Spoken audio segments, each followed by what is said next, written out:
క్రీస్తునందు ప్రియమైనటువంటి దేవుని బిడ్డలారా, దేవుని సన్నిధానంలో యవన కాలం అనేది చాలా ప్రాముఖ్యమైనటువంటిది. మరి బాల్యంలో మరి పిల్లలు ఎగురుతారు, దునుకుతారు, అనేకమైనటువంటి తల్లిదండ్రులతో గారాబాలు ఇవన్నీ ఉంటాయి. కానీ యవన కాలానికి వచ్చినప్పుడు మరి అతడు స్వేచ్ఛగా జీవించాలని, తన కోరికల ప్రకారం నడవాలని, తన ఇష్టాల మీద ఎక్కువ ప్రాముఖ్యతను చిన్నప్పుడేమో మా తల్లిదండ్రులు చెప్పినప్పుడో లేకపోతే వద్దన్నప్పుడో గద్దించినప్పుడో మనము వారి ఇష్ట ప్రకారంగా వారికి ఇష్టమైనటువంటిదిగా అనుకూలమైనటువంటిగా చేయడానికి ఇష్టపడతాం. కానీ పెద్ద యవన కాలంలో ఉన్నప్పుడు ఎంతసేపు మన ఇష్టాలే, మన కోరికలే, లేతే మనం అనుకున్నటువంటివే, మనం నిర్ణయించుకున్నటువంటివి ఎక్కువ చేయాలని కోరుకుంటారు ప్రియమైనటువంటి బిడ్డలారా. ఎందుకంటే యవన కాలంలో వారు యొక్క ఆలోచన, మరి వారి తలంపులు, వారి నడవడి, వారి క్రియలన్నీ కూడా స్వేచ్ఛగా ఉండాలి, స్వాతంత్రంగా జీవించాలి, నేను మరి నా ఆలోచన ప్రకారం నేను నడుచుకోవాలి అనేటువంటి తలంపుతో ఉంటారు. అంతేకాదు యవన కాలంలో బలవంతులు, శక్తివంతులు, మరి యవన కాలంలో మరి చురుకుగా పనిచేయగలిగేవారు, ఉరకగలిగేటువంటి వారు, ఇలాంటి అనేకమైన శారీరకంగా వారు ఎంతగో బలంగా దృఢంగా ఉంటారు. తర్వాత మానసికంగా మరి వారు ఎంతగానో రకరకాలైనటువంటి ఆలోచనలు, ఎస్ ఉంటుంది, నో ఉంటుంది, మళ్ళీ ఎస్ ఉంటుంది, మళ్ళీ నో ఉంటుంది, పోదామనుకుంటారు, వద్దనుకుంటారు, పోతారు, వస్తారు. అంటే వాళ్ళు ఎక్కడికి పోవాలనుకుంటే వెంటనే వెళ్ళిపోతారు, వెంటనే వచ్చేస్తారు. ఫలానా పని చేయాలనుకుంటే వెంటనే చేస్తారు. అది రైటా రాంగా అనేది ఏది ఆలోచన ఉండదు, అది చెయ్యాలంతే, ఎందుకంటే మనసుకు వచ్చింది కాబట్టి ఓపెన్ మైండ్ అన్నట్టుగా అది మైండ్ అంతా ఏమైపోయింది, చిన్నప్పుడు బాల్యం అంతా ఏమైంది, అది క్లోజ్డ్ మైండ్ లాగా ఉండిపోయి ఇప్పుడు అంతా ఒక తెరుచుకున్నది అన్నట్టు. పుస్తకం ఏమైందట, పేజీలు ఉన్న పుస్తకం తెరితే ఎట్లా గాలికి పేజీలు కొట్టకపోతా అంటాయో అట్లనే జీవితం ఏ ఆలోచన అయితే ఆలోచన వైపు కొట్టుకొని పోతాం. ఇదే జీవితం, ఇదే మార్గం, ఇదే మంచిది, ఇదే నాకు అనుకున్నటువంటిది, ఇదే నాకు సంతోషాన్ని ఇచ్చేది, లేకపోతే ఇది నేను కోరుకున్నటువంటిది అని చెప్పి మనిషి తన యొక్క ఏ ఆలోచన కలిగి ఉంటాడో ఆలోచన ప్రకారం జీవిస్తూనే ఉంటాడు, వెళ్తూనే ఉంటాడు. ప్రియ బిడ్డలారా, యవ్వన కాలములో కొంచెం పెద్ద వయసుకు వచ్చిన తర్వాత అప్పుడు కొద్దిగా ఆలోచన చేస్తాడు, చేయాలన్నా వద్దా, 10 రూపాయలు ఖర్చు పెట్టాలన్నా వద్దా అని ఏం చేస్తాడు ఆలోచన. యవ్వన కాలంలో ఆలోచన చేయడు. 10 రూపాయలు ఉంటే 10 రూపాయలు ఖర్చు చేస్తాడు, లేకపోతే ఇంకా అవసరమైతే ఇంకా 10 రూపాయలు అప్పు చేసి ఖర్చు పెడతాడు. 100 రూపాయలు ఉంటే ఈ 100 రూపాయలు ఖర్చు పెడితే ఎట్లా అని అనుకోడు. 100 రూపాయలతో పాటు ఇంకో 100 రూపాయలు ఎవరి దగ్గర అడిగి తీసుకొని అప్పు చేసి మరీ ఇంకో 100 కలిపి 200 పెట్టి ఖర్చు పెడతాడు. కానీ అదే పెండ్లైనటువంటి వారు కొంచెం పెద్దవారు ఏం చేస్తారంటే, అబ్బో ఈ 100 రూపాయలు ఉంటే ఏ చికెన్ 100 గ్రాముల చికెన్ వస్తుందో, లేకపోతే స్వీట్ వస్తుందో, ఇంట్లో లేకపోతే ఏదైనా కరెంటు బిల్లుకి వస్తుందో 10 యూనిట్లకు, లేకపోతే కూరగాయలు వస్తాయి కావచ్చు, టమాటానో వంకాయనో అని చెప్పి ఏం చేస్తారట, పెళ్ళైన వాళ్ళు 100 రూపాయలు వస్తే ఏం అని దీని గురించి ఆలోచన చేస్తారు. ప్రియమైనటువంటి బిడ్డలారా, ఎందుకు చెప్తున్నాను ఈ విషయాలు అని అంటే, యవన కాలంలో అందరూ ఈ రీతిగానే ఆలోచిస్తారు. కానీ సాధారణంగా యవన కాలంలో ఈ రీతిగా ఉండాలని కాదు. యవన కాలంలో మనకు ఉన్నటువంటి ఆ శక్తి, సామర్థ్యాలు, ఆలోచనలను, ఆ చురుకుదనం, ఆ హుషారు అన్నీ కూడా దేవుని కొరకు మరి వాడుకోవచ్చని కూడా దేవుడు మనతో ఈరోజు మాట్లాడుతున్నాడు ప్రియమైనటువంటి బిడ్డలారా. ఎందుకంటే యవన కాలంలో ఇక ప్రేమించాలనేటువంటి అదొక మంచి గుణం, అది మంచి గుణమో చెడ్డ గుణమో తర్వాత తెలుస్తుంది. ఏంటట, ప్రేమించాలి, ఎవరినైనా అమ్మాయినో అబ్బాయినో లవ్ చేయాలి. ఏంటట, లవ్ చేసే గుణం, ఉరికే గుణం, పరిగెత్తే గుణం, కొట్లాట పెట్టుకునే గుణం, ఎదిరించే గుణం, తిరుగుబాటు చేసే గుణం, ఇవన్నీ ప్రియమైనటువంటి దేవుని బిడ్డలారా యవన కాలంలో ఉంటూ ఉంటాయి ప్రియమైన బిడ్డలారా. అయితే ఇక్కడ దేవుని యొక్క వాక్యంలో దేవుడు మరి ఒక యవనస్తుని గురించి మరి ఏం చెప్తున్నాడు, యవనస్తుని గురించి ఎంత చక్కగా మెచ్చుకుంటున్నాడో. ఎందుకంటే యవన కాలంలో ప్రియమైనటువంటి బిడ్డలారా మనుషులు తప్పు చేస్తారు, యవన కాలంలో చెడు మార్గాల్లో నడుస్తారు, లేదా పొరపాట్లు చేస్తారు. కానీ పొరపాటు చేసినంత మాత్రాన, చెడు మార్గములో నడిచినంత మాత్రాన ఇక అదే మార్గములో, అదే చెడు మార్గములో, అదే పొరపాట్లలో జీవించాలి, అదే పొరపాట్లలో మనం కొనసాగాలని అనుకోవద్దు. వాటిని సరి చేసుకునేటువంటి అవకాశం కూడా దేవుడు మనకిస్తున్నాడు. వాటిని సరి చేసుకొని దేవుని యొక్క సత్య మార్గములో, పరిశుద్ధమైనటువంటి మార్గములో, దేవునికి ఇష్టమైనటువంటి మార్గం, దేవుని వాక్యానుసారమైనటువంటి మార్గములో మనం నడవాలని దేవుడు మనకు తెలియజేస్తూ ఉన్నాడు. ఈరోజు దేవుని వాక్యములో మనం ఇర్మియా ప్రవక్త గ్రంథం 2వ అధ్యాయము 2వ వచనములో దేవుని వాక్యాన్ని చదువుకుందాం.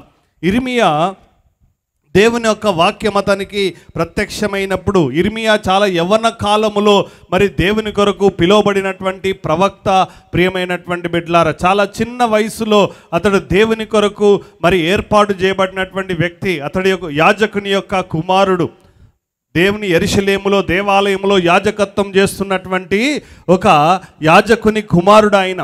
మరి అటువంటి చిన్న వయసులో దేవుడు అతనికి ప్రత్యక్షమై దేవుడు అతనితో మాట్లాడినప్పుడు, నేను బాలున్నయ్యా, నేను చిన్నపిల్లవాడిని, నేనేం వాక్యం చెప్పగలుగుతాను, పెద్ద పెద్ద వాళ్ళే ఏం చెప్పలేకపోతున్నారు, నేనేం చెప్పగలుగుతా అని అన్నప్పుడు, నువ్వు బాలుడవు అనవద్దు అని చెప్పి దేవుడు అతనితో మాట్లాడి ఒక ప్రవక్తగా అతన్ని ఏర్పరచుకొని, మరి అతని వయసు చూడలే దేవుడు, లేకపోతే అతని జీవితాన్ని చూడలేదు, అతన్ని ఎన్నుకున్నాడు తన హృదయాన్ని బట్టి. దేవునికి అతడు నచ్చాడు. ఎందుకంటే దేవుడు అంటే అతనికి ప్రేమ ఉన్నది కాబట్టి, దేవుడు అంటే అతనికి మరి ఆ భయం ఉన్నది కాబట్టి, దేవునిలో నేను జీవించాలనేటువంటి మనస్తత్వం ఉంది కాబట్టి, పాపమును మరి చెయ్యొద్దు అనేటువంటి భయము మనస్తత్వం అతనిలో ఉంది కనుకనే దేవుడు అతన్ని ఏర్పరచుకున్నాడు. దేవుని కొరకు అతడు జీవించగలడు, దేవుడు ప్రేమించగలడు అని దేవుడు తన హృదయాన్ని చూశాడు. అందుకే ఇర్మియా జీవితంలో ఎన్నో కష్టాలు వచ్చాయి, అవమానాలు వచ్చాయి. కొట్టారు ఆయనను, చెరసాల్లో వేశారు ఆయన్ని, తర్వాత ఆ యొక్క బురదలో గుంటలో పడేశారు అతన్ని, అతనికి తిండి లేకుండా చేశారు, అతడు దొంగ ప్రవక్త అన్నారు, అబద్ధ ప్రవక్త అన్నారు. ఇలాంటి ఎన్నో అవమానాలు అతనికి కలిగినప్పటికీ అతనికి రేషం పౌరుషము మరి కలిగాది. దేవా, నేను చెప్పను నీ వాక్యము, నీ వాక్యం బోధిస్తే నన్ను ఈ విధంగా అంటున్నారు అని చెప్పినప్పటికీ అతడు తిరిగి దేవుని ప్రేమను కాదనలేకపోయాడు. ప్రియమైనటువంటి బిడ్డలారా, ఆ దేవుని వాక్యాన్ని చెప్పకుండా ఉండలేకపోయాడు అతడు. అంటే దేవుడి అంటే ఎంత భయము, ఎంత ప్రేమ, ఎంత విధేయత, ఎంత లోబడేటువంటి తత్వము ఆ ప్రవక్తలో ఉందో, ఆ గుణములో ఉన్నదో తన జీవితాన్ని బట్టి మనం అర్థం చేసుకోవచ్చు. ఎందుకంటే అంతగా దేవుణ్ణి బట్టి అతనికి అవమానాలు కలిగినప్పటికీ దేవుణ్ణి విడిచిపెట్టలేదు ఆయన. ఈ దేవుని వాక్యం చెప్తే నాకేమొచ్చింది, నాకు గుంటొచ్చింది, నాకు చెరసాల వచ్చింది, నాకు అవమానం వచ్చింది, ఒక్క మనిషి కూడా మారతలేడు, ఒక్క మనిషి కూడా దేవుని వైపు తిరగట్లేడు, ఒక్క మనిషి కూడా దేవునికి లోబడట్లేరు, ఇలాంటి నన్ను చంపాలని చూస్తున్నారు, సొంత ఇంటి వారు చూస్తున్నారు, ప్రజలు చూస్తున్నారు, రాజులు చూస్తున్నారు, రాజకుమారులు చూస్తున్నారు, యాజకులు చూస్తున్నారు, ఇంతమంది కూడా నాకు వ్యతిరేకంగా జీవిస్తూ ఉన్నారు, నేను ఎందుకు ఇన్ని బాధలు పడాలి, నేను ఎందుకు ఇన్ని కష్టాలు పడాలి అని చెప్పి ఆ యొక్క ప్రవక్త అనుకున్నప్పటికీ తనలో దేవుని ఎడలో ఉన్నటువంటి ఆ ప్రేమ ఏం చేశాడు, అతన్ని నడిపించాడు. ఆ దేవుడు తన ఎడల చూపినటువంటి ఆ ప్రేమను ఆయన కాదనలేకపోయాడు. దేవుని కాపుదల, పోషణ, సంరక్షణ, అన్ని బాధల్లో కూడా దేవుడు అతన్ని ఓదారుస్తూ, అతని తోడుగా ఉంటూ అతన్ని నడిపిస్తాం. ఆయనకు అన్ని శ్రమలు కలిగినా కూడా దేవుణ్ణి అంతగా ప్రేమించాడు ఆయన. ఆ విధంగానే ఆ యవన కాలములో ఉన్నటువంటి ఆ ఇర్మియా దేవుని కొరకు పిలువబడ్డాడు, ప్రవక్తగా అభిషేకించబడ్డాడు, ప్రతిష్ఠించబడ్డాడు. మరి దేవుని యొక్క వాక్యం ప్రకటిస్తున్నటువంటి అతనితో దేవుడు తన వాక్యాన్ని బయలుపరిచి ఇజ్రాయేలు ప్రజలకు యెరూషలేములో ఏమని ప్రకటించమంటున్నాడో 2వ అధ్యాయం 2వ వచనంలో మొదటి వచనం నుండి చదువు. మరియు యెహోవా వాక్కు నాకు ప్రత్యక్షమై ఈలాగు సెలవిచ్చెను. యెహోవా వాక్కు అతనికి ఏమైందట, ప్రత్యక్షమయ్యాది. దేవుని యొక్క వాక్యం అతనికి ప్రత్యక్షమై ఈలాగు సెలవిస్తా ఉన్నదంటే, ఈ విధంగా చెప్తా ఉంది. ఏం చెప్పాడు దేవుడు? చదువు. నీవు వెళ్ళి యెరూషలేము నివాసుల చెవులలో ఈ సమాచారము ప్రకటింపుము. యెరూషలేము దేవుడు కోరుకున్నటువంటి స్థలము, దేవుడు కోరుకున్నటువంటి పట్టణము యెరూషలేము. మరి యూదా ప్రజలకు దేవుడు ప్రత్యేకంగా ఇచ్చినటువంటి స్వాస్థ్యం. మరి దావీదు ఆ స్థలాన్ని కోరుకొని యెరూషలేము మందిరము కట్టబడాలని చెప్పి ఆశపడినటువంటి వాడు. మరి అంతేకాదు, ఈ అబ్రహాము కూడా తన కుమారుణ్ణి బలిగా అర్పించినటువంటి స్థలము కూడా అదే. దాన్నే మోరియా పర్వతం అంటారు. ఆ పర్వతం మీదనే ఇజ్రాయేలు ప్రజలు దేవుని యొక్క మందిరాన్ని కట్టే ఔరానా కళ్యం ఆ యొక్క కళ్ళాన్ని ఈ యొక్క దావీదు కొనుక్కున్నాడు. ప్రియమైనటువంటి బిడ్డలారా, ఔరానా దగ్గర కొనుక్కొని ఆ స్థలాన్ని దేవుని కొరకు ప్రతిష్ఠించాడు. ఆ స్థలములోనే మందిరము కట్టబడ్డాది. ఆ విధంగా దేవుడు యెరూషలేమును ప్రేమించి తన ఆలయమును కట్టించి ఇజ్రాయేలు ప్రజలు దేవుణ్ణి ఆరాధించడానికి, బలులు అర్పించడానికి, ప్రార్థించుకోవడానికి, వారి యొక్క పండగలను ఆచరించడానికి, వారి యొక్క అర్పణలను దేవునికి ఇవ్వడానికి ఏర్పాటు చేయబడినటువంటి స్థలం. ఆ యెరూషలేములో ఉన్నారు అనంటే అది ఎంతో ప్రత్యేకమైనటువంటి వారు, మరి దేవుని చేత ఆశీర్వదించబడినటువంటి ప్రజలు. మనం చూద్దాం నెహెమ్యా గ్రంథములో యెరూషలేములో ఉన్నటువంటి ప్రజలను ప్రజలు ఏం చేశారో, అక్కడ నివాసం ఉంటామని చెప్పినటువంటి వారిని వారు దీవించారు. ప్రియమైనటువంటి దేవుని బిడ్డలారా, నెహెమ్యా గ్రంథము 11వ అధ్యాయం 2వ వచనం. యెరూషలేములో నివసించుటకు సంతోషముగా ఒప్పుకొనిన వారిని జనులు దీవించారు. యెరూషలేములో సంతోషంగా నివసించడానికి ఒప్పుకున్నారు. అంటే దేవుని ప్రజలు ఎల్లప్పుడూ కూడా దేవుని ఆలయము దగ్గర ఉన్నటువంటి వారు, దేవునితో ఉన్నటువంటి వారు, సహవాసం కలిగినటువంటి వారు. అటువంటి ప్రజలతోటి వెళ్ళి దేవుని యొక్క వాక్యం చెప్పమంటున్నారు. మేము దేవుని దగ్గరనే ఉంటుంది, ఆలయం దగ్గరనే ఉంటుంది. మేము ఎప్పుడు తెల్లారు లేస్తే మాకు ఆలయం కనపడుతుంది, తెల్లారు లేస్తే మాకు ప్రార్థన, మా దగ్గరికే ప్రవక్త వచ్చి చెప్పమంటున్నాడు. చూడండి, ఆ యొక్క యెరూషలేము రాజధాని, ఇజ్రాయేలు ప్రజలకు, యూదా ప్రజలకు అదొక రాజధానిలాగా. మరి ఆ యెరూషలేము చుట్టే ప్రపంచ దేశాలు ఇప్పటికి కూడా యెరూషలేము వార్తల్లో నిలబడేటువంటి స్థలం. ఎప్పటి నుంచి, ఎప్పటి నుంచో, ఇప్పుడు దాదాపు 2000 కాదు 3500 సంవత్సరాల నుంచి యెరూషలేము గురించి మనం వింటూనే ఉన్నాం. శాంతి పట్టణం. అలాంటి పట్టణానికి వెళ్ళి అక్కడ ఉన్నటువంటి నివాసులకు ఒక వాక్యాన్ని ప్రకటించమంటున్నాడు. ఆ వాక్యం ఏంటిదో చదువు. యెహోవా సెలవిచ్చినది ఏమనగా, నీవు అరణ్యములోను విత్తనము వేయదగని దేశములోను నన్ను వెంబడించుచు నీ యవన కాలములో నీవు చూపిన అనురాగమును నీ వైవాహిక ప్రేమను నేను జ్ఞాపకము చేసుకొనుచున్నాను. హల్లెలూయా. క్రీస్తునందు ప్రియమైనటువంటి దేవుని బిడ్డలారా, ఇక్కడ దేవుడు 5 విషయాలు ఇజ్రాయేలు ప్రజలతో మాట్లాడుతూ ఉన్నాడు. ఏంటంటే, ఇక్కడ నీవు అరణ్యములో, విత్తనము వేదగనటువంటి దేశములో, యవన కాలములో నీవు చూపిన అనురాగమును, నీ వైవాహిక ప్రేమను నేను జ్ఞాపకము చేసుకొనుచున్నాను. దేవుడు ఇక్కడ ఆ యొక్క యెరూషలేములో ప్రకటించినటువంటి వార్త ఏంటిదనంటే, నీ యవన కాలములో నీవు నా ఎడల చూపినటువంటి దయను నేను జ్ఞాపకం చేసుకుంటున్నాను. ప్రియమైనటువంటి బిడ్డలారా, యవన కాలములో ఒక మనిషికి ఎక్కువ దయ ఉండదు, ఎక్కువ కనికరం ఉండదు, కఠినత్వం ఎక్కువ ఉంటుంది. యవన కాలంలో వాడిని ఎందుకు కేర్ చేసేది, వానితోనేమవుతుంది అని ఏం చేస్తారు, ఎక్కువ కేర్లెస్నెస్ అంటే నిర్లక్ష్యమైనటువంటి ధోరణి ఎక్కువ ఉంటుంది, ఎక్కువ పట్టింపులు ఉండవు. ప్రియమైనటువంటి దేవుని బిడ్డల, అలాంటిది దేవుడు నీ యవన కాలములో నా ఎడల దయ చూపావు. ఇక్కడ దయ అని దేవుడు ఎందుకు అంటున్నాడంటే, అక్కడ ఒక ప్రత్యేకమైనటువంటి పదం వాడబడ్డది హెబ్రూ భాషలో, హెసేద్ అంటే దయ, కరుణ, ప్రేమ, నిత్యమైనటువంటి ప్రేమ, శాశ్వతమైనటువంటి ప్రేమ, ఎడబాయనటువంటి ప్రేమ, నమ్మకత్వం. ఇవన్నీ ఆ యొక్క పదములో మరి అర్థాలు గనక వాళ్ళు మరి అన్ని పదాలు అన్ని అక్కడ రాయలేరు. కాబట్టి ఆ విధంగా అంటే ఆ యవన కాలములో ఉన్నటువంటి ఇజ్రాయేలు ప్రజలు, ఇర్మియా దేవుని ఎడల ఎంతో ప్రేమను, దయను, మరి శాశ్వతమైనటువంటి ప్రేమను కనుపరుస్తూ ఉన్నాడు, నమ్మకత్వాన్ని కనుపరుస్తున్నాడు యవ్వన కాలములో. ప్రియమైనటువంటి బిడ్డలారా, సాధారణంగా యవన కాలంలో నమ్మకంగా ఉండాలంటే మనుషులు నమ్మకంగా ఉండరు. ఎందుకంటే ఎక్కువ అటు ఇటు మూడు స్వింగ్ ఉంటుంది ఎక్కువ. ఏంటట మరి సైన్స్లో, ఫిజిక్స్లో చదువుకున్నటువంటి వాళ్ళు పెండులం ఉంటుంది, ఇట్లా ఇడిచి పెడితే ఏమైందట, అది అటు ఇటు పోతా ఉంటుంది. అప్పుడు పాత గడియారాలు ఉండేటి గోడలు, ఏమవుతుంది, ఆ వాచ్ అటు ఇటు ఊగుతాను.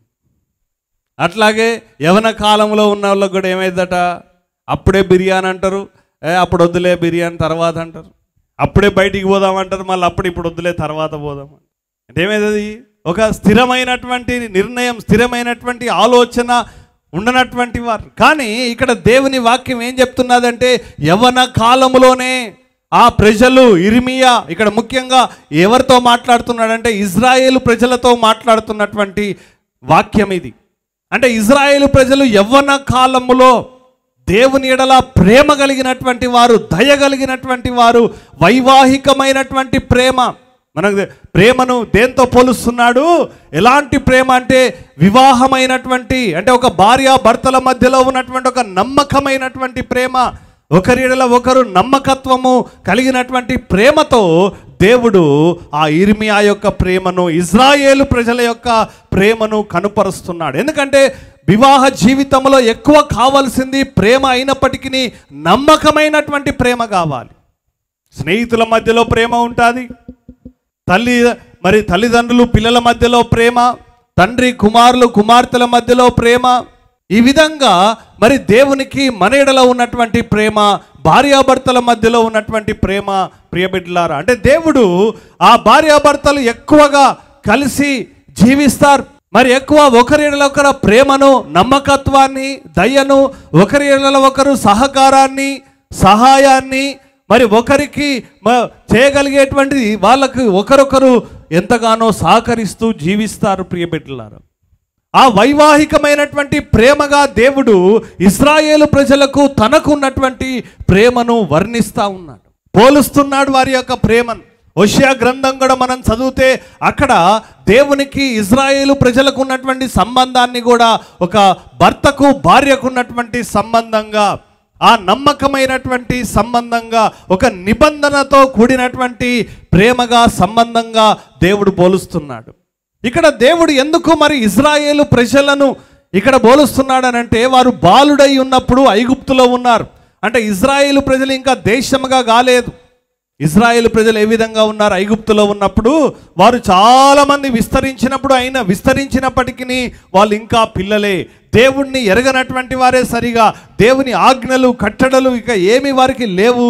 ప్రియమైనటువంటి బిడ్డలారా, అలాంటి ప్రజలను దేవుడు ఐగుప్తులో నుండి వెలుపలికి రప్పించాడు. ఇశ్రాయేలు ప్రజలను ఐగుప్తు దేశము నుంచి కానాను దేశానికి నడిపించేంత వరకు ఆ యొక్క భాగాన్ని లేక ఆ ప్రయాసాన్ని, ఆ ప్రయాణాన్ని దేవుడు ఒక యవ్వన కాలముగా దేవుడు వర్ణిస్తూ ఉన్నాడు. ప్రియమైనటువంటి బిడ్డలారా, దేవునికి మరి ఆ ప్రజలకు కలిగినటువంటి సంబంధాన్ని ఒక భార్యాభర్తలకు కలిగినటువంటి సంబంధముగా వర్ణిస్తూ ఉన్నాడు. అందుకే ఈ ప్రవక్త ద్వారా దేవుడు మాట్లాడుతున్నాడు. ఏమనంటే, ఇదిగో నీ యవ్వన కాలములో నా ఎడల దయ చూపావు.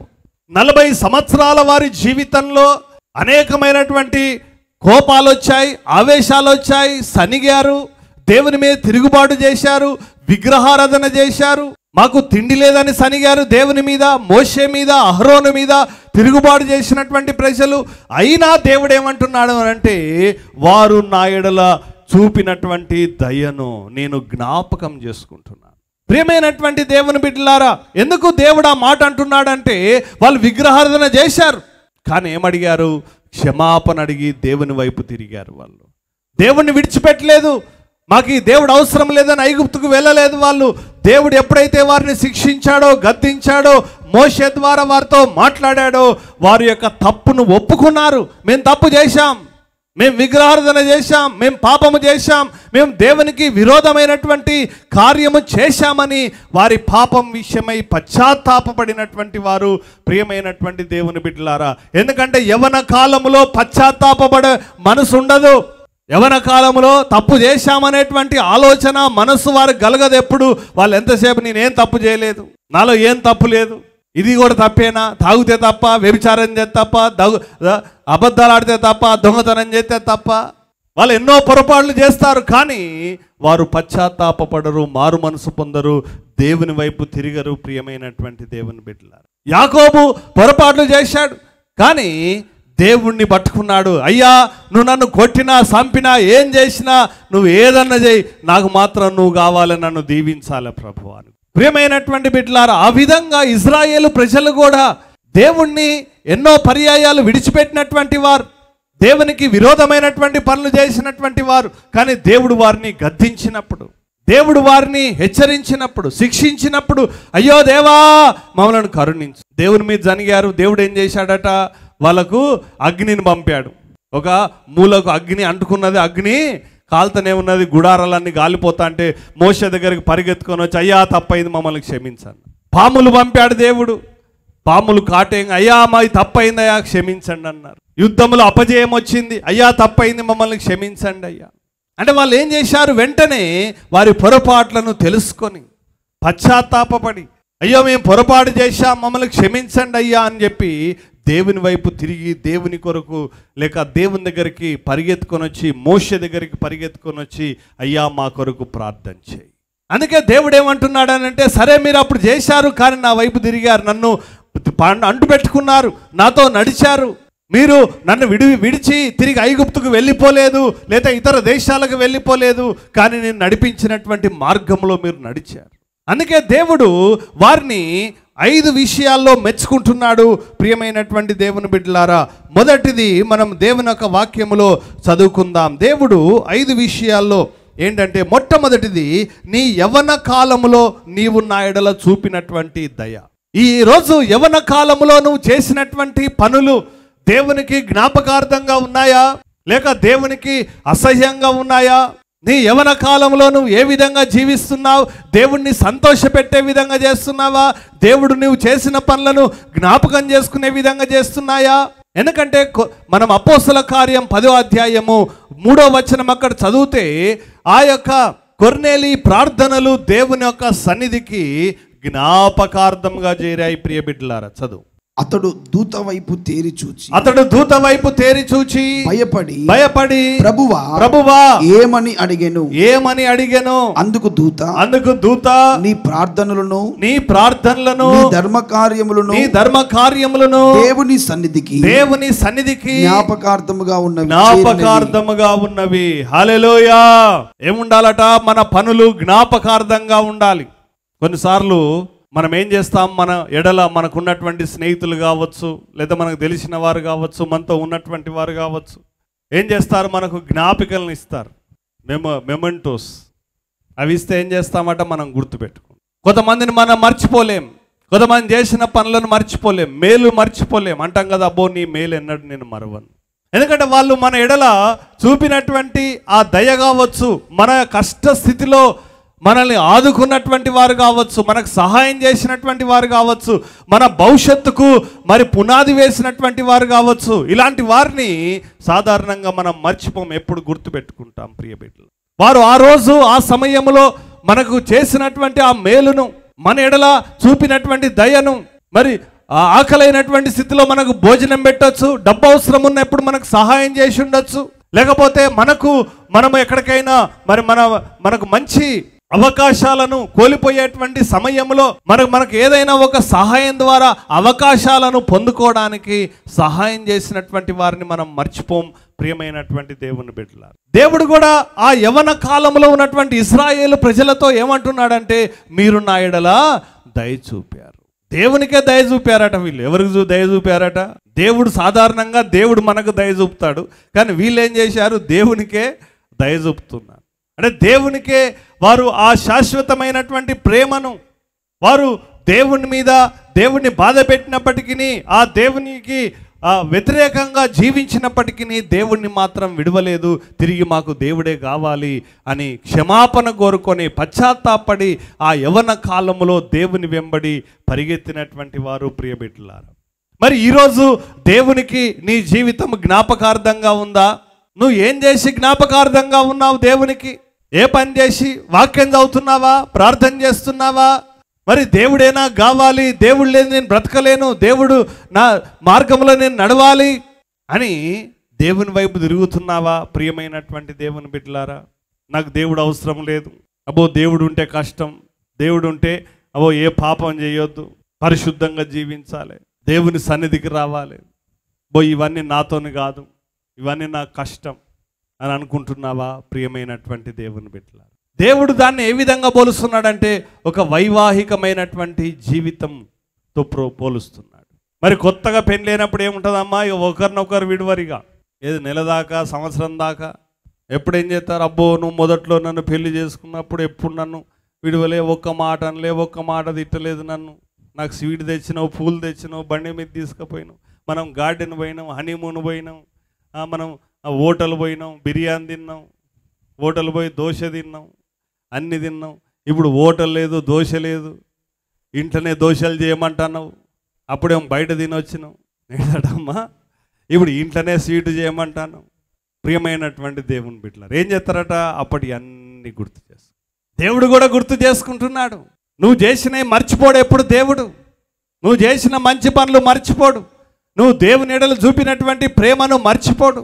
క్రీస్తునందు ప్రియమైనటువంటి దేవుని బిడ్డలారా, ఎందుకనంటే దావీదుకు కూడా చాలామంది దయ చూపినటువంటి వారు ఉన్నారు.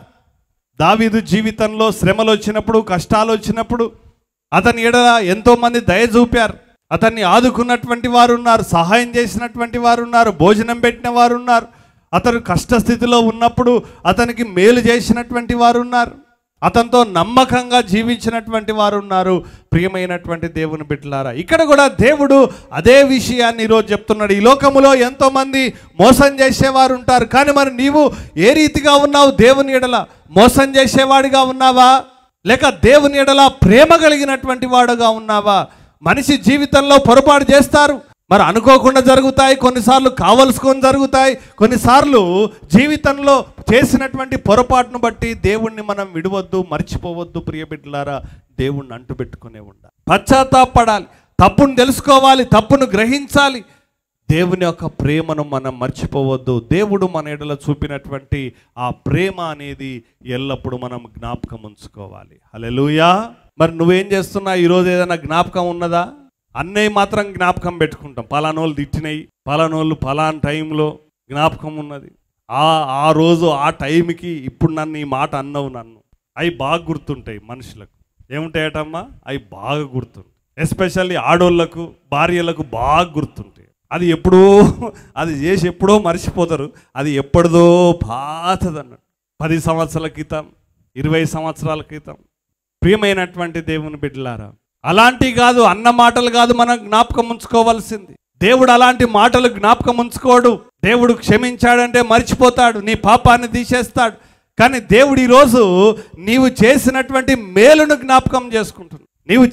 నువ్వు చూపినటువంటి ఆ దయ, నువ్వు దేవుని ఎడల చూపినటువంటి ఆ ప్రేమ దేవుడు జ్ఞాపకం చేసుకుంటున్నాడు. ప్రియమైనటువంటి దేవుని బిడ్డలారా, ఇశ్రాయేలు ప్రజలు ఎప్పుడైతే దేవుని వైపు తిరిగారో, విగ్రహారాధన చేసిన తర్వాత దేవుడు దాన్ని జ్ఞాపకం చేసుకు. ఇశ్రాయేలు ప్రజలు ఎప్పుడు తిండి లేదని సనిగారో, అప్పుడు తిరిగి తప్పైందని క్షమించమని దేవుడిని అడిగింది, దేవుడు జ్ఞాపకం చేసుకుంటున్నాడు. తర్వాత నీళ్ళు లేవని సనిగారో, అప్పుడు క్షమించమని అడిగినప్పుడు దేవుడు దాన్ని జ్ఞాపకం చేసుకుంటున్నాడు. వారికి శిక్ష కలిగినప్పుడు దేవుని వైపు తిరగగానే దేవుడు వారిని క్షమించి చేర్చుకొని వారిని ఎక్కడికి నడిపించాడంటే కానాను దేశం వరకు నడిపించాడు. దేవుని ఎడల వారు ఏ విధంగా ఉన్నారు? ఒక నమ్మకమైనటువంటి వారుగా, ప్రేమ చూపినటువంటి వారుగా ఉన్నారు. మరి ఆ యొక్క ప్రేమను ఏ విధంగా, ఏ విషయంలో దేవుడు జ్ఞాపకం చేసుకుంటున్నాడు? వైవాహికమైనటువంటి ప్రేమ, అంటే నమ్మకమైనటువంటి ప్రేమనుగా దేవుడు దాన్ని వర్ణిస్తున్నాడు. ప్రియ బిడ్డల, ఇశ్రాయేలు ప్రజలు ఐగుప్తును విడిచి కానాను దేశానికి వచ్చేంత వరకు వారు దేవుడిని ఎన్నడూ విడవలేదు. దేవుడిని విడిచి ఐగుప్తుకు వెళ్ళిపోలేదు. వాళ్ళు ఈ దేవుడు మాకు అక్కర్లేదని వారు తిరుగుబాటు చేయలేదు. ప్రియమైనటువంటి బిడ్డలారా, దేవుని మీద సనిగారు, గునిగారు, పశ్చాత్తాపడ్డారు, క్షమించమని అడిగారు. ఆ విధంగానే భార్యాభర్తల మధ్యలో ఏ విధంగా ఉంటాయి? గొడవలు ఉంటాయి.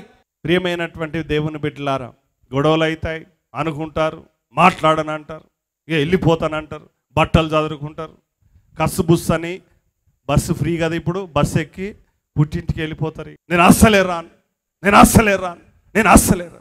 ఎప్పుడు వచ్చి తీసుకుపోతావు నన్ను? తొందర రారాదు. 4వ రోజుకో 5వ రోజు ఏమైందట? 5వ రోజుకి భర్త కూడా అంటాడు, అస్సలు అవసరం లేదు, నువ్వు వెళ్ళిపో అని. ఏంటిదట? అన్నీ అనుకుంటారు, చేస్తారు, మళ్ళీ వస్తారు, మళ్ళీ కలిసి. ప్రియమైనటువంటి దేవుని బిడ్డలారా, ఏంటి? నమ్మకం ఉండాలి. సమస్యలు వస్తాయి, భార్యాభర్తల మధ్యలో కొట్లాటలేగా సమస్యలు వస్తాయి, కష్టాలు వస్తాయి, బాధలు వస్తాయి. కానీ ఒకరి ఎడల ఒకరు ఏ విధంగా నమ్మకంగా ఉంటారు, ఒకరి కష్టాల్లో ఒకరు ఆదుకుంటారు, అంటే అందరూ కొన్ని ఆదుకోనోళ్ళ గురించి కాదమ్మా నేను చెప్పేది, కానీ సాధారణంగా ఉండేది. భార్యాభర్తల్లో కష్టాలు వచ్చినప్పుడు ఒకరికొకరు నిలబడతారు. భార్య భర్త కొరకు నిలబడతారు, మరి భర్త భార్య కొరకు నిలబడతాడు. ఈ విధంగా అలాంటి సంబంధాన్ని కలిగినటువంటి వారు ఒకరినొకరు ఎడబాయకుండా ఎల్లప్పుడూ ఒకరికొరకు ఒకరు జీవిస్తూ ఏ విధంగా ఉంటారో ఆ విధంగానే మరి దేవుడు ఎప్పుడు కూడా మరి ఇజ్రాయేల్ ప్రజలను విడిచిపెట్టలేదు. ఇజ్రాయేల్ ప్రజలే దేవుడిని విడిచిపెట్టారు. ఇజ్రాయేల్ ప్రజలే నమ్మకత్వాన్ని కోల్పోయారు. ప్రియమైనటువంటి దేవుని బిడ్డలారా, అలాంటి సందర్భములో తిరిగి వారు దేవునితోనే ఉన్నారు, పశ్చాత్తాపడ్డారు, మారు మనసును పొందారు, క్షమాపణ అడిగారు, తిరిగి దేవునితో జీవించడానికి ఉన్నారు. కాబట్టి దేవుడు ఆ వైవాహిక ప్రేమను నేను జ్ఞాపకం చేసుకుంటున్నాను అని చెప్తున్నాడు. మరి ఇలా ఈ రెండు ప్రేమలు ఎలాంటి సందర్భంలో జరిగాయి, ఎప్పుడు జరిగాయి, ఎక్కడ జరిగాయి అని చదివితే గనక దేవుని వాక్యములో మనం ఇర్మియా ప్రవక్త గ్రంథములో 2వ అధ్యాయములో దేవుని వాక్యాన్ని చదువుకుందాం. ఇక్కడ విత్తనములు నీవు అరణ్యములో, ఎక్కడాట అరణ్యములో. ఇది చూడండి, అరణ్యములో ఉన్నప్పుడు ఏమంటాది భార్య, నువ్వు ఎందుకు తీసుకొచ్చినావు నన్ను ఇక్కడికి, నన్ను ఆగం చేసినావు, అరణ్యం పట్టుకొచ్చినావు, ఇక్కడ తిండి లేదు, ఇల్లు లేదు, ఏం లేదు, ఇక్కడ సింహాలు, గుడ్డేలుగులు, పాములు, తేళ్ళున్నాయి.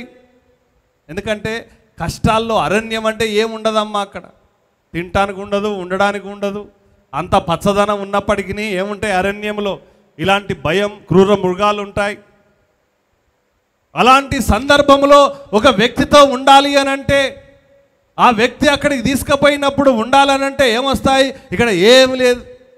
మామూలుగా ఇంట్లో ఉంచితేనే ఏదో సనుగుడు ఉంటుంది. ఫ్రిడ్జ్ లేదు, నాకు టీవీ లేదు, నాకు బంగారం లేదు, గొలుసు లేదు, చీర లేదు, నాకు ఫిల్టర్ లేదు అని ఏదో ఒకటి, సోఫా లేదు, కుర్చీ లేదని ఏదో ఒకటి భర్తో భార్యో ఏదో సనుగుతూనే ఉంటే ఇంట్లో అది లేదు, ఇది లేదని. మరి అరణ్యంలో ఏముంటాయి, ఏముండవు.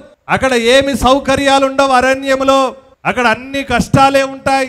ప్రియమైనటువంటి దేవుని బిడ్డలారా, చాలా ఇబ్బందులు ఉంటాయి అక్కడ. కానీ అలాంటి పరిస్థితిలోనే మనిషి ఏం చేస్తాడు, ఎందుకంటే మనిషి జీవితంలో ఇలాంటి పరిస్థితులు వచ్చినప్పుడు ఏమొస్తాయంటే మొదట్లో మంచిగానే ఉంటాడు, తర్వాత కోపం వస్తుంది, అసహనం వస్తుంది, తర్వాత తిడతాడు, వ్యతిరేకిస్తాడు, ఇట్లాంటి అన్ని గొడవలు ప్రారంభమవుతాయి. కానీ ఇజ్రాయేలు ప్రజలు ఏం చేశారంటే అలాంటి అరణ్యంలో కూడా దేవునితో నిలబడ్డారు. ఆ దేవుడు నడిపిస్తున్నటువంటి మార్గములో వారు నడిచారు. ప్రియమైనటువంటి బిడ్డలారా, ఆ అరణ్యములో వారు నడుస్తున్నప్పుడు వాళ్ళకు నీళ్ళు లేకున్నా, తిండి లేకున్నా, కష్టాలున్నా, ఇబ్బందులున్నా ఆ దేవుడు నడిపించే మార్గములో వారు వెళ్ళారు. ప్రియ బిడ్డలారా, ఇవాళ రేపు చూస్తుంటాం యవనస్తులు అమెరికానో ఇంకెక్కడో ఏదో దేశాలకు, ఏదో ప్రాంతాలకు చదువుకోవడానికి వేరే రాష్ట్రాలకు కావచ్చు, వేరే ప్రాంతాలకు కావచ్చు, కొన్నిసార్లు హాస్టల్లో పెడితేనే ఆ హాస్టల్లో మమ్మీ తిండి బాగలేదు, నేను ఇంటికి వచ్చేస్తా, నానా ఇక్కడ హాస్టల్లో అంతా ఘోరంగా ఉన్నది, నాకు ఉండబుద్ధి అవుతలేదు, నేను వచ్చేస్తా. నేను కూడా మైసూర్లో బీ ఫార్మసీ జాయిన్ అయ్యాను. అక్కడ మొదట్లో బాగానే పోయాను, నేను అక్కడనే చదువుకుంటా, వద్దు ఇక్కడ చదువుకో, ఇక్కడ అంటే వద్దులే, నేను మైసూర్లోనే చదువుకో అని మొండు పట్టి ఏం చేశాను, అక్కడ మైసూర్లో బీ ఫార్మసీ జాయిన్ అయ్యాను, జేఎస్ఎస్ కాలేజ్ ఆఫ్ ఫార్మసీ. ఇక అప్పటిదాకా 12th వరకు ఇక్కడ సెయింట్ పీటర్ స్కూల్లోనే సిబిఎస్ఈ స్కూల్లో చదువుకున్నాను, +2 వరకు. ఎప్పుడు హాస్టల్లో బయట ఉండలే. అప్పటిదాకా అనిపించింది కదా, ఏం కాదు హాస్టల్లో ఏమున్నది, మంచిగానే ఉండొచ్చు అని అనిపించింది. కానీ అనుభవం అయ్యేదాకా తెలియదు కదా. ఇక బీ ఫార్మసీ ఫస్ట్ ఇయర్ అక్కడ జాయిన్ అయ్యాను. మా నాన్న వచ్చాడు, సామాన్ అంతా హాస్టల్లో పెట్టాం, హోటల్ పోయాం, భోజనం చేశాం. ఇక నాన్నను బస్సు ఎక్కించాను. బస్సు ఎక్కించి బస్ స్టేషన్లో బస్సు ఎక్కించాను. మాది కాలేజు దారిలోనే, అంటే మైసూర్ బెంగళూరు హైవేలోనే ఉంటుంది. కాబట్టి డ్రైవర్ను, కండక్టర్ని రిక్వెస్ట్ చేస్తే ఏం కాదు సార్ అక్కడ దిగండి అని చెప్పాడు. సరే అని చెప్పి నేను కూడా అదే బస్సులో ఎక్కి కాలేజ్ దగ్గరికి రాగానే ఆ బస్సు దిగిన. ఇక నాన్న పోతున్నా అని చెప్తున్నప్పుడు నాకు తెలియకుండానే నా కళ్ళలోకి వెళ్ళి నీళ్ళు గారుతాను. ఏమైతున్నాడమ్మా, నాకు తెలియకుండానే కళ్ళలోకి వెళ్ళి నీళ్ళు వస్తున్నాయి. అంటే ఏంటిది, ఆ యొక్క భయం, లేకపోతే ఆ ఒంటరితనం. ఎందుకంటే అప్పటిదాకా ఎప్పుడు మరి ఇంట్లో నుంచి బయటికి పోలేదు, అంటే ఇట్లా హాస్టల్లో ఉండడం, దూరం ఉండడం ఎప్పుడు చేయలేదు. అప్పటిదాకా హుషారుగా ఉన్నా నేను, అప్పటిదాకా ఏం కాదనుకున్నా. కానీ ఎప్పుడైతే నాన్న వెళ్ళిపోతున్నాడో నాకు తెలియకుండానే ఆ యొక్క ఆ బెంగ అనేది వచ్చేసి ఏం చేస్తున్నానట ఏడ్స్. ఇక నాన్న చూసుకుంటేనే వెళ్ళిపోయాడు. ఇక తర్వాత ఇక ఆ రోజు సాయంత్రం హాస్టల్లో భోజనం చేశాను. ఇక వారం అయింది, ఇక నా వల్ల కాలేదు. ఇక నేను అన్నాను కదా ఫోన్ చేసి, ఇక నేను వచ్చేస్తాను. అరే ఏంది ఫీజు కట్టాము ఎన్ని కట్టామంటే, మీరు ఏం కట్టినా నాకు ఏం కాదు, నేను మాత్రం ఇక్కడ ఉండాను. అదేంది అంత హుషారుగా పోయినావు, బట్టలు చదువుకున్నావు, సామాన్ చదువుకున్నావు, అన్ని చదువుకున్నావు, పోయినావు, మరి ఇప్పుడేంది వస్తానంటున్నావు అని అంటే, లేదు నాకు ఉండబోతే అవుతలేదు ఇక్కడ. ఈ తిండి ఆ తిండి తినలేమమ్మ, అది ఘోరమైన తిండి ఉంటుంది. అంటే అది ఒక కలుపుకుంటట్టు ఉండదు. ఇక సాంబార్ ఇక వెరైటీ ఉంటుంది. ఇక అన్నీ ఈ తిండి నా వల్ల కాదు, ఇక్కడ ఉండలేను, నేను వచ్చేస్తా అంటే, లేదని ఒక వారం అటు ఇటు జరిపిండ్రు, వస్తాం చేస్తామని. మీరు రాకపోతే నేను వచ్చేస్తా అని చెప్పి. అంటే ఇక ఆఖరికి ఇక అటు ఇటు చేసి ఇంకొక వారం గడిపారు. ఇంకో వారం గడిపిన తర్వాత ఇక పాల్ డాడీతో ఫోన్ చేయించారు. ఫోన్ చేయించి ఏం కాదు చదువుకో, మంచిగా ప్రార్థన చేసుకో, బైబిల్ చదువుకో అని చెప్పేసి చెప్పారు. ఇక అటో ఇటో కొద్దిగా 50% జర డౌన్ అయింది బండి. ఇక అటు చేసి ఇటు చేసి ఇక మళ్ళీ మా అన్నయ్య వచ్చాడు. వచ్చి ఏం కాదు అనవసరంగా ఇప్పుడు ఇంత డబ్బులు కట్టాం వేస్ట్ అవుతాయి అని సరే అని చెప్పేసి సార్ దగ్గరికి పోయినాం. సార్ మరి పైసలు ఇట్లా కట్టాం, మా తమ్ముడు చదవనంటాడనంటే మేము మాత్రం పైసలు ఇయ్యమన్నారు. ఇక అంటే సరే అని చెప్పేసి అటో ఇటో ఏం చేశారు, సరే ఇంకా నీకు ఇంకొక వారం ఉండు, ఇక ఉంటే ఉండవు లేకపోతే వచ్చేయని చెప్పేసి మా చిన్నన్న వెళ్ళిపోయింది. ఇక వారం అయింది అటో ఇటో ఏం చేసినవి ఇక ఆ ఇరుక్కపోయినట్టుగా ఇక ఏంటంటే బండ కింద చేయబడితే ఏంటంటే ఇక తీసేటట్లేదు. కాబట్టి ఇక మెల్లగా నెలకు 2 నెలలకు ఇక ఏమైపోయిందంటే అలవాటు అయిపోయింది. అంటే ఎవరైనా మొదట్లో ఏమనిపిస్తుంది, ఎందుకంటే అంతకాలం మనకు అక్కడ ఉన్నప్పుడు మనకు తెలియదు ఆ విలువ, లేకపోతే ఆ సంబంధం తెలియదు, ఆ బంధం తెలియదు, అనుకుంటాం కదా ఏం కాదు అనుకుంటాం. కానీ అక్కడికి పోయిన తర్వాత ఉండలేకపోయాను నేను. ఆ వాతావరణానికి, ఆ హాస్టల్లో ఒంటరిగా, ఆ భోజనం సరిగా ఉండదు, ఈ విధంగా ఆ పరిస్థితుల్లో. ఎందుకంటే ఇంటి దగ్గర ఉన్నప్పుడేమో అన్నీ అమ్మ వీళ్ళు చేసేవాళ్ళు, ఇప్పుడు అక్కడ అన్నీ ఏం చేయాలి, నేనే చేసుకోవాలి. ఇవన్నీ అలవాటు కావాలి అని అంటే కొంత టైం పట్టారు. ఆ విధంగానే ఇజ్రాయేలు ప్రజలు కూడా అరణ్యములో, అప్పటిదాకా ఐగుప్తులో ఒక ఇంట్లో ఉన్నటువంటి వారు, వండుకొని తింటున్నటువంటి వారు, మంచిగా పొద్దుటి నుంచి సాయంత్రం దాకా పనిచేసేది, మంచిగా సాయంత్రం మంచిగా ఎంజాయ్ చేసి మంచిగా తిని మంచి హాయిగా పండుకునేటోళ్ళు ఇప్పుడు ఏమైపోయింది, ఆ నివాసాలను విడిచిపెట్టి ఒక అరణ్యానికి వచ్చేసారు. ఇప్పుడు అరణ్యములో గుడారం వేసుకోవాలి, వంట ఎక్కడో కట్టెలు పెట్టుకొని రాళ్ళు పెట్టుకొని వండుకోవాలి. తర్వాత మళ్ళీ ఏం చేయాలి, తెల్లారిపోతారో 2 రోజులకు పోతారో 3 రోజులకు పోతారో మళ్ళీ ఏం చేయాలి, అంత చదువుకోవాలి, మళ్ళీ టెంట్ కూడా తీసుకోవాలి, మళ్ళీ చుట్టుకోవాలి, మళ్ళీ ప్రయాణం చేయాలి. ఎందుకంటే మేము ఒక్కోసారి విదేశాలకు వెళ్తాం, వెళ్ళినప్పుడు ఆ విదేశంలోనే ఒక ప్రాంతం నుంచి ఒక ప్రాంతానికి పోవాలంటే చాలా కష్టం అనిపిస్తుంది. ఎందుకనంటే అక్కడ ఒక రోజు ఉంటాం, 2 రోజులు ఉంటాం, మళ్ళీ చదువుకోవాలి, మళ్ళీ ప్యాక్ చేసుకోవాలి, మళ్ళీ పోవాలి, మళ్ళీ ఆడిపోయినాక మళ్ళీ 2 రోజులకు మళ్ళీ చదువుకోవాలి, మళ్ళీ పోవాలి. ప్రియమైనటువంటి దేవుని బిడ్డలారా, ఇట్లా ఊరికే పొద్దున్న లేసుడు చదువుడు మళ్ళా సూట్ కేసులు పట్టుకొని పోవుడు ఒక్కోసారి యాస్ట్ అనిపిస్తుంది. కానీ ఏం చేస్తాం, మరి తప్పదు. మీటింగ్లు ఒక ప్రాంతం నుంచి ఇంకో ప్రాంతానికి మీటింగ్ పోవాలంటే చాలా కష్టం. ప్రియమైనటువంటి దేవుని బిడ్డలారా, ఇక్కడ కూడా చాలాసార్లు అనేక సమయాలు, ఇప్పుడు ఈ మందిరం కట్టిన సమయంలో ఎక్కువ బయటికి పోలేదు, కానీ అంతకుమునుపు ఎప్పుడు మీటింగ్లు, ఇప్పుడు మళ్ళీ మీటింగ్స్కి పోతున్నాం. మొన్న చెన్నై పోయి వచ్చాం, హైదరాబాద్ పోయి వచ్చాం, నిజామాబాద్ పోయి వచ్చాడు. ఇట్లా అనేక ప్రాంతాలు, నల్గొండలో మొన్న 3 రోజులు మీటింగ్ అయ్యాయి. మరి ఎందుకంటే ఇట్లా ప్రతిరోజు మరి ఒక వారం అక్కడికి పోడు, మళ్ళీ ఇక్కడికి వచ్చి 3 రోజులు ఇక్కడ, మళ్ళీ ఇంకో 3 రోజులు అక్కడ ఉండాలంటే ఇలాంటి పరిస్థితి మనం అడ్జస్ట్ కావాలంటే చాలా కష్టం. ప్రియమైనటువంటి దేవుని బిడ్డలారా, మరి దేవుని కొరకు చేయాలి, దేవుని కొరకు ప్రయాణించాలి. మేము మొన్న సౌత్ కొరియా పోయాం. సౌత్ కొరియా పోయినప్పుడు మొదటి రోజు ఒక దగ్గర ఉన్నాం, 2వ రోజు 3 రోజులు సియోల్లో ఉన్నాం, మళ్ళీ అక్కడి నుంచి ఇంకో ప్రాంతానికి పోయి అక్కడ ఒక రోజు ఉన్నాం, మళ్ళీ అక్కడి నుంచి ఇంకో ప్రాంతానికి పోయి అక్కడ ఒక రోజు ఉన్నాం, మళ్ళీ అక్కడి నుంచి ఇంకో ప్రాంతానికి పోయి ఇంకొక రోజు, లాస్ట్ రోజు. ప్రియమైనటువంటి దేవుని బిడ్డలారా, మరి అన్నీ చేయాలంటే ఏంటిది, సూట్ కేసులో బట్టలు పెట్టుకోవాలి, ఇడిచినవన్నీ మడత పెట్టుకోవాలి, మళ్ళీ లోపల పెట్టుకోవాలి, మళ్ళీ పోవాలి. ఇవన్నీ ప్రతిరోజు సామాన్ తీసుడు. ఎందుకంటే ప్రతిరోజు మన సామాన్లు ఎక్కడక్కడనే ఉంటాయి, ప్రతిరోజు చదువుకోం మనం. కానీ అక్కడ ఏం చేయాలా, ప్రతిరోజు తెల్లారు లేవగానే చదువుకోవాలి. ప్రియమైనటువంటి దేవుని బిడ్డలారా, మొన్న సౌత్ కొరియా పోయినప్పుడు పొద్దున 6 గంటలకు లేస్తే వెంటనే స్నానం చేసుకొని 7 గంటలకల్లే రూమ్లోకి వెళ్ళి బయటికి వెళ్ళిపోయేది. మళ్ళీ రూమ్లోకి వచ్చేటాలకు ఎంత టైం అయ్యేది తెలుసా? రాత్రి 12 అయ్యేది. రాత్రి రూమ్కి ఒక్కోసారి హోటల్లో ఉన్నాం, ఒకసారి వేరే సెంటర్లో ఉన్నాం. రూమ్కి వచ్చేసరికి ఎంత అయ్యేదట? రాత్రి 12 అయ్యేది. నిద్ర ఉండపోయేది. Meeting meeting meeting. మొన్న అమెరికా పోయినప్పుడు కూడా అంతే. ప్రతిరోజు ఏమైనా నడుచుడు కాదమ్మా, ఉరుకుడే. ఇక ఏంటిదట? ఆ ఉరుకుడే. ఆ తొందరలో ఏం చేశాడు? మాతో వచ్చిన ప్రదీపు ఆయన పాస్పోర్ట్ లగేజ్లో పెట్టిండు. ఆ లగేజ్ వెళ్ళిపోయింది. ఆ ఎయిర్పోర్ట్లో పోనీయలేదు. చాలాసేపు, దాదాపు 45 నిమిషాల అడిగాం, కానీ పోనీయలేవాడు. లేదు నాకు పాస్పోర్ట్గా ఐడి ప్రూఫ్ కావాల్సింది. సెల్లో చూపిస్తే ఒప్పుకోలే. ఇక ఆఖరికి ఏం చేశాం? ఈయనను చూసుకుంటే మనం మీటింగ్ పోతాను, ఇక ప్రదీప్ని అక్కడనే వదిలేసి ఇక మేము వెళ్ళిపోయి. మేము ఎట్లా పోయాము? ఉరుకుతాను, ఎందుకంటే ఫ్లైట్ టైం అయిపోయింది. అప్పటికే గంట టైం ఉంటేనే మేము వచ్చాము. ఆల్రెడీ ఇంకా పావు గంటనే ఉంది. ఇంకా మేము సెక్యూరిటీ చెక్ క్రాస్ కావాలి, ఫ్లైట్ దగ్గరికి పోవాలి. ఇక ఉరుకుతూనే ఉన్నాం. ప్రియమైనటువంటి దేవుని బిడ్డలారా, అంటే ఎంత ఇబ్బంది అనిపిస్తుంది మనకి. కానీ ప్రభు పని చేస్తాం కాబట్టి దేవుని పని కొరకు అవన్నీ ఓర్చుకుంటాం, సహించుకుంటాం.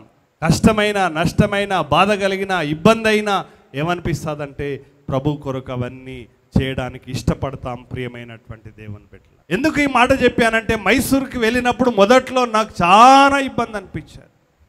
ఫస్ట్ ఇబ్బంది ఏంటంటే భోజనం. ఫస్ట్ ఇబ్బంది ఏంది? ఇక్కడనేమో రోజు అమ్మ వండి పెడతా అంటే మంచిగా తినేది 3 పూటలు. ఆడ ఏం చేయాలా? ఇడ్లీ బాగా గట్టిగా ఉన్నదనుకో, సాంబార్లో నానబెట్టుకొని తినాలి. ఏం చేయాలట?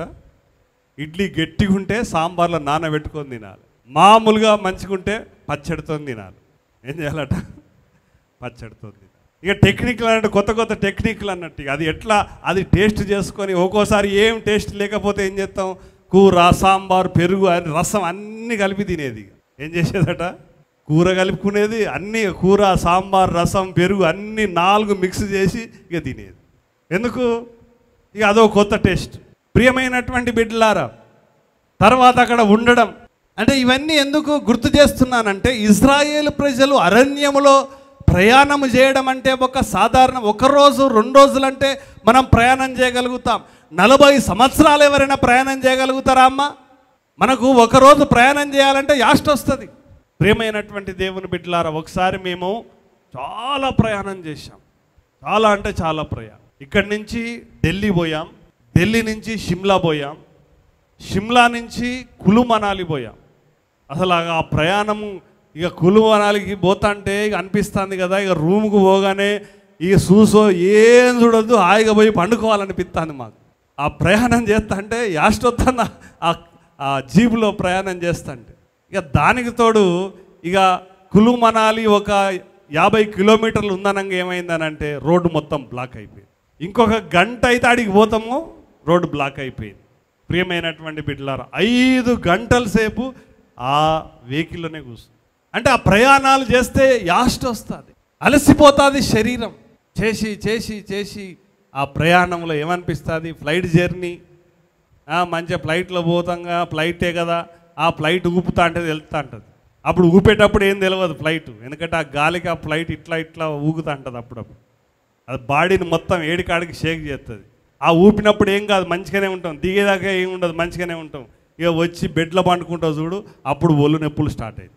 క్రీస్తునందు ప్రియమైనటువంటి బిడ్డలారా, అంటే ఒక మనిషి ప్రయాణం చేస్తే, మా పెద్దన్నయ్య వాళ్ళు ఒకసారి డిగ్రీలో ఉన్నప్పుడు టూర్కి వెళ్ళారు. ఆ ట్రైన్స్ స్టూడెంట్స్ కదా, వాళ్ళకి ఫ్రీ ఉంటుంది. ఆ ఫ్రీ పోతాంటే అన్ని ఫ్రీ ట్రైన్స్ బుక్ చేసుకొని పోయేటాలకు ఈడ దిగి అది ఎక్కడు ఆ స్టేషన్ దిగి ఇంకోటి ఢిల్లీకి పోయేటాలకు 4 ట్రైన్లు మారినరు. ఇక వాళ్ళు భోపాల్ పోయేటాలకు ఏమైంది, వాళ్ళకి ఆస్ట్ వచ్చింది. ఏం చేసిండ్రు? ఇక మాకు ఇక నిద్ర లేదు, ఏం లేదని చెప్పేసి ఏం చేశారంటే ఆ చీకట్లో దిగారు. 12 గంటలకు దిగి ఏం చేసిండ్రు? ఇక 7 కన్నా పోని ఆ ట్రైన్ దొరికితే దొరికింది, లేకపోతే లేదు, మళ్ళీ ఇంటికన్నా పోదాం, కానీ ఈ ట్రైన్లో ప్రయాణం చేయలేమని పండుకున్నారు. ఇక ఎట్లా నిద్రపోయిందంటే, నిద్రపోయారు. తెల్లారింది, 8 అయింది. చూసేటాలకు ఎక్కడ పండుకున్నారట? బాత్రూంల పక్కన పండుకున్నారు. అంటే ఆ వాసన కూడా తెలియలే. రైల్వే స్టేషన్ బాత్రూంలు ఎట్లుంటాయో నేను చెప్పనవసరం లేదు, ఇక ఆల్రెడీ మీ అందరికి తెలుసు అది ఎంత కంపు వాసన కొడుతుందో. అంటే బాత్రూమ్ అక్కడెక్కడో ఉంటేనే ఈడికి వస్తుంది వాసన మనకి. అట్లాంటిది ఆ బాత్రూంలో పక్కన పడుకుంటే కూడా వాళ్ళకి వాసన తెలవలేదట వాళ్ళు. అంటే అంత అరిసిపోయింది ఇక వాళ్ళు. మరి ఇజ్రాయేల్ ప్రజలు 40 సంవత్సరాలు అరణ్యములో నడిచారు అని అంటే నెక్స్ట్ పాయింట్ ఏంటిది? విత్తనము వేదనటువంటి చోటు. సరే, ఒక నెల రోజులుండి కూరగాయలు పండించుకుందాం, కూరగాయల విత్తనాలు వేసి నీళ్లు కట్టుకొని మంచిగా కూరగాయలు పండించుకొని అవన్నీ కూరగాయలన్నీ కట్ చేసుకొని ఫ్రిడ్జ్లో పెట్టుకొని, లేకపోతే అవన్నీ ఎండగట్టుకొని మంచిగా మూట కట్టుకొని ప్రయాణం చేసే వాళ్ళ ఇజ్రాయేల్ ప్రజలు. కనీసం ఒక విత్తనం వేస్తే కూడా మొలకెత్తనటువంటి స్థలం అది. మేము ఇజ్రాయెల్ దేశం నుంచి ఐగుప్తు దేశం వరకు బస్సులో ప్రయాణం చేశాం. దాదాపు 10 గంటల ప్రయాణం అది. ఆ 10 గంటల ప్రయాణంలో ఎన్ని చెట్లు చూశామో లెక్క పెట్టచ్చు చేతుల మీద, మన వేళ్ళ మీద ఎన్ని మొక్కలు ఉన్నాయో, పచ్చి మొక్కలు, ఆ మొక్కలను లెక్క పెట్టవచ్చు. ఎందుకంటే ఎటు చూసినా ఎడారే, మొత్తం ఏం చెట్లు కనపడవు మనకి. ఎక్కడనో ఒక దగ్గర అక్కడక్కడక్కడ కొద్దిగా చిన్న మొలకలు ఉంటాయి. ఎన్ని గంటలు? 10 గంటల ప్రయాణం. అంత దూర ప్రయాణంలో ఒక చెట్టును కూడా సరి అయిన రీతిలో మొలవనటువంటి స్థలము, విత్తనము వేస్తే మొలక రానటువంటి స్థలము ప్రియమైనటువంటి బిడ్డలారా.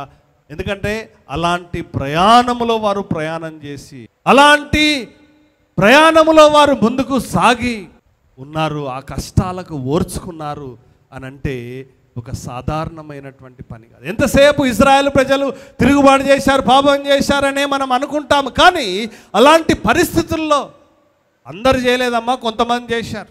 మరి అలాంటి పరిస్థితుల్లో అయినా దేవుడు నడిపించే మార్గములో వారు వెళ్ళారంటే దేవుని ఎడల ప్రేమ లేకుండా వాళ్ళు వెళ్ళలేదు, దేవుని ఎడల ప్రేమ కలిగి ఉన్నారు కాబట్టి ఆ ప్రయాణం వారు చేశారు. ప్రియమైనటువంటి బిడ్డలారా, గట్టిగా చప్పట్లు కొట్టి దేవుణ్ణి కనపరచు. అరణ్యములో ఎడారిలో విత్తనం వేదగని చోట్ల వారు యవన కాలములో ప్రభు కొరకు నడిచారు, జీవించారు. 40 సంవత్సరాలు వారు ప్రయాణం చేసి వెళ్ళారంటే ప్రియమైనటువంటి దేవుని బిడ్డలారా, దేవుని ఎడల ప్రేమ లేకుంటే ఇంకేంటిది? ఆలయ కూడా భీమారాన్ని విడిచిపెట్టి మరి ఇక్కడ కరుణాపురానికి వచ్చినప్పుడు ఏమి లేదు, ఇల్లు లేదు, వాకిల్ లేదు, భోజనము లేదు, బట్టలు లేవు, చెద్దరు లేదు, ఏమీ లేవు. ఎందుకంటే నేను మైసూర్లో చదువుకున్నాను. హాలిడేస్కి వచ్చినప్పుడు అయ్య దగ్గరికి వచ్చినప్పుడు చూస్తే అయ్య సామాన్ అంతా ఒక కబోర్డ్, స్టాఫ్ రూమ్ కబోర్డ్లో పెట్టుకునేవాడు. ఒక దగ్గర కూర్చునేవాడు కాదు, ఎందుకంటే ఎక్కడ స్థలం లేదు. మేము ఎక్కడ బయట చెట్టు కింద కూర్చునే వాళ్ళం, ప్రార్థన చేసుకునే వాళ్ళం, లేదా వాక్యం చెప్పేవాడు. మళ్ళీ సాయంకాలం అయిందనంటే ఆ చెద్దర్లు తీసుకొచ్చి వేరే రూమ్లో హాల్లో పరుచుకొని పడుకునేవాడు. పెట్టే ఒక దగ్గర ఉండేది. ఈ విధంగా భయంకరమైనటువంటి పరిస్థితులు. అందుకే నాకు మైసూర్లో 4 సంవత్సరాలు చదువుకున్నాను, ఊటీలో 2 సంవత్సరాలు చదువుకున్నాను. ఇక నాకు అలవాటు అయిపోయింది, ప్రయాణాలు అలవాటు అయిపోయినాయి, తిండి అలవాటు అయిపోయింది. ఎలాంటి తిండి అయినా, సౌత్ కొరియా పోయినరంటే ఏం తిండి తినలేమమ్మా, కానీ సౌత్ కొరియాలో కూడా నేను తిండి తిన్నానట. అయ్య ముట్టుకోలే. పచ్చళ్ళు తీసుకుపోయినాం. ఇక పచ్చళ్ళు తీసుకపోతే వాళ్ళు వైట్ రైస్ ఉంటుంది కానీ మనలాగా కూరలు వండుకొని సాంబార్ వండుకొని కలుపుకొని తింటారు. వైట్ రైస్ వండి పెడతారు. నిన్ను భోజనానికి పిలిచింది అనుకో ఇంటికి, అనుకుంటావు కదా నాకు మంచి భోజనం, సాంబార్, కూర అన్నీ వండి పెడతారు అని. ఆడికి పోయినావు అనుకో, నీకేం రైస్ వండి పెడతారు కానీ కూర ఏముండదు, ఒట్టి తెల్లన్నం తినాలి అంతే. దాంట్లో ఇక పచ్చడి వేసుకొని తిన్నా. ఇక నేను ఆకులు అవి ఇవి ఆ ముక్క ఈ ముక్క తిన్నా. కానీ 4 రోజులకు నాకు కూడా యాస్ట్ వచ్చింది. కానీ అన్నాను నా వల్ల కాదు, ఇక నాకు పోతలేదా అని చెప్పిన అయ్యతోటి. 5 రోజుల తర్వాత ఇక నా వల్ల కాలేదు అది. ప్రియమైనటువంటి దేవుని బిడ్డలారా, అయినా 8 రోజులు అటు ఇటు చేసి అక్కడ. ఎందుకంటే అమెరికా పోయినప్పుడేమో కొద్దిగా అంత ఇబ్బంది ఉండదు, ఎందుకంటే కొంతమంది అప్పుడు తెలుగు వాళ్ళు మన పరంజ్యోతి బ్రదర్ వాళ్ళ ఇంట్లోనే ఉంటాం కాబట్టి, లేకపోతే వాళ్ళ ఇంట్లో భోజనం. బయటికి పోయినా ఒక పూట వేరే మామూలు అక్కడి అమెరికన్ ఫుడ్ తిన్నా, మిగతా 2 పూటలైనా ఇక్కడ మన ఆంధ్ర ఫుడ్ మనం తింటాం కాబట్టి పెద్దగా మనకు తేడా అనిపించదు. కానీ కొరియా పోయినప్పుడు మాత్రం చాలా 5 రోజుల తర్వాత నాకు కూడా చాలా ఇబ్బంది అనిపించింది. అంటే అలాంటిది అయ్యా అసలు తినలేకపోయాడు. మరి అమ్మో ఆడ తిండి తినలేను నేను అని చెప్పి కొరియా పోకుండా ఉన్నామా? ప్రియమైనటువంటి దేవుని బిడ్డలారా, ఎందుకు చెప్తున్నానంటే ఇజ్రాయేలు ప్రజలు అరణ్యములో విత్తనము వేదగనటువంటి చోటది. అలాంటి పరిస్థితుల్లో, ఎందుకంటే మనిషి ఎంతసేపు సుఖంగా ఉండాలి, స్వేచ్ఛగా ఉండాలి, మంచి తిండి ఉండాలి, మంచి సౌకర్యం ఉండాలి, మంచి బండి ఉండాలి, ఎప్పుడంటే అప్పుడు భోజనం ఉండాలి, ఏ ఆటంకం ఉండొద్దు, అన్ని ఫెసిలిటీస్ ఉండాలి, ఏదంటే అది చెయ్యికి అందేటట్టు ఉండాలి, మంచి బెడ్ ఉండాలి, ఇవన్నీ ఉంటే అప్పుడు ఏందట, అప్పుడు దేవుణ్ణి ప్రేమిస్తా, అప్పుడు దేవుని సేవ చేస్తా, అప్పుడు దేవుని కొరకు జీవిస్తా, అప్పుడు దేవుణ్ణి అంటుపెట్టుకొని ఉంటా. ఇజ్రాయేలు ప్రజలు దేవుణ్ణి అంటుపెట్టుకున్నది ఎలాంటి పరిస్థితుల్లో? ఒక అరణ్యములో, ఒక విత్తనము వేదగనటువంటి చోట్లో, ఎండకు, అక్కడ ఆ భయంకరమైనటువంటి ఎడారి పరిస్థితుల్లో కూడా వారు యెహోవాను ప్రేమించినటువంటి వారు. ప్రియమైనటువంటి దేవుని బిడ్డలారా, హల్లెలూయా, హల్లెలూయా. అయ్య కూడా అలాంటి కష్టమైనటువంటి పరిస్థితుల్లో, గుడిసెలో, ఇలాంటి పరిస్థితుల్లో ఇల్లు లేకున్నా దేవుడు నాకు కావాలి. ఎందుకు? భీమారంలో ఇల్లు లేదా? ఉంది. హాయిగా భీమారంలో ఉండి హాయిగా అక్కడ పని చేసుకొని మంచి ఇంటికాడ తిని పండుకొని మంచిగా రోజు ఇంతో సంపాదించుకొని అక్కడ చదువుకోనో ఏదో డాక్టరో ఇంకేదో ఇంజనీరో ఇంకేదో అయ్యి హాయిగా జీవించడానికి లేదా? నాకెందుకు ఈ కష్టాలు, నాకెందుకు ఈ బాధలు? ఈ అరణ్యంలో తిండి లేదు, నిద్ర లేదు, ఇల్లు లేదు, ఏం సౌకర్యాలు లేవు, నాకు నా సామాను పెట్టుకుంటానికి కూడా స్థలం లేదని చెప్పి విడిచిపెట్టి పోలేదు. ప్రియమైనటువంటి బిడ్డలారా, ఎందుకంటే దేవుడంటే ప్రేమ కాబట్టి. ప్రియమైన బిడ్డలు, ఆ యేసయ్య అంటే ప్రేమ కాబట్టి. మరి నేను అయ్యతో పాటు ఇక్కడికి వచ్చినప్పుడు కూడా ఇల్లు లేదు, మామూలు అక్కడ పాత ఇంట్లో ఉండేవాళ్ళం. ఒక చిన్న రూము, అక్కడ కొండ మీద ఒక చిన్న రూము. ఆ విధంగా మరి అయ్యా అప్పుడు ఎక్కడైనా బయటికి వెళ్ళినప్పుడు భోజనం చేసి వచ్చేది, లేదంటే ఇక్కడనే ఉంటే మాత్రము అయ్యే భోజనం ఉండేది. వండేవాళ్ళు లేరు, రుచికరమైన భోజనం లేదు. ఎలాంటి కష్టమైన, ఎలాంటి నష్టమైన, బాధ అయినా, అవమానమైన, ఇబ్బంది అయినా, తిండి ఉన్నా, నిద్ర లేకున్నా, సౌకర్యాలున్నా లేకున్నా దేవుని పని చెయ్యాలి మేము. వాటితో మాకు నిమిత్తం లేదు, అవి ఉండని ఉండకపోని, కానీ దేవుని పని, దేవుని కార్యం, దేవుని వాక్యాన్ని బోధించాలి, వచ్చేవారి కొరకు ప్రార్థన చేయాలి అని చెప్పేటువంటి ఆశ, తలంపు, ఆసక్తి. ప్రియమైనటువంటి బిడ్డలారా, ఎందుకంటే ఆ ప్రభు అంటే ప్రేమ కాబట్టి. ఈరోజు మరి నీకు అలాంటి ప్రేమ ఉందా? దేవుడి ఎడల నీకు అలాంటి ప్రేమ ఉందా? కష్టాన్ని ఓర్చుకునేటువంటి తత్వం ఉందా? లోకాన్ని విడిచిపెట్టేటువంటి తత్వం ఉన్నదా? లోకములో ఉన్న వాటిని, ఆశలను విడిచిపెట్టి దేవునితో కష్టమైన, నష్టమైన, బాధ అయినా, ఎలాంటి పరిస్థితినైనా నాకు దేవుడే యేసయ్య కావాలి, నాకు యేసు ప్రభు కావాలి అని చెప్పి అలాంటి ప్రేమను కలిగిన ఉన్నావా? దేవుడు ఆ యొక్క ఇజ్రాయేలు ప్రేమను ఏం చేస్తున్నాడట? జ్ఞాపకం చేసుకో. ప్రియమైనటువంటి దేవుని బిడ్డలారా, దేవుని ఎడలను చూపినటువంటి ప్రేమను దేవుడు మర్చిపోడు. దేవుడు జ్ఞాపకం ఉంచుకునేటువంటి ప్రేమ కలిగి ఉండాలంటే అరణ్యములో, విత్తనం వేదగని చోట్లో, కష్టాల్లో కూడా నీవు దేవుణ్ణి విడిచిపెట్టకుండా ఆయన అంటుపెట్టుకొని ఆయన చూపే మార్గంలో నువ్వు నడుస్తూ నువ్వు జీవించినప్పుడు ఆయనకు నీ ప్రేమ జ్ఞాపకం ఉంటుంది. మోకరించండి, ప్రార్థన చేసుకుందాం. కృపా కనికరము కలిగిన మా ప్రియ పరలోకపు తండ్రి, నీ పరిశుద్ధ నామానికి స్తుతి స్తోత్రములు చెల్లిస్తూ ఈ సమయమందు ప్రభువా, ఇజ్రాయేలు ప్రజల యొక్క యవన కాలములో చూపిన దయను, వైవాహిక ప్రేమను నీవు జ్ఞాపకము చేసుకున్నట్టుగా మేమును యవన కాలములో ప్రభువా వైవాహికమైనటువంటి ప్రేమను నీవు జ్ఞాపకం చేసుకునేటువంటి విధముగా అరణ్యములో విత్తనం వేదగని చోట్ల కూడా ప్రభువా మా ప్రేమను నీ ఎడల కనుపరచుటకు సహాయం చేయమని వేడుకుంటూ, యేసుక్రీస్తు ప్రభు ఏ విధంగా నీ ఎడల శిలువ మరణములో తన ప్రేమను కనపరిచాడో నీ ఎడల, మా ఎడల ప్రభువా మేమును అలాంటి ప్రేమను నీ ఎడల కనుపరచు జీవితమును మాకు వీళ్ళందరినీ ఆశీర్వదించు, కృపచూపండి, దయచూపమని, నిన్ను విడువక ఎడబాయక ప్రభువా అంటు పెట్టుకునే జీవితమును వారికి దయచేయమని యేసు నామములో ప్రార్థిస్తున్నాం తండ్రి, ఆమేన్.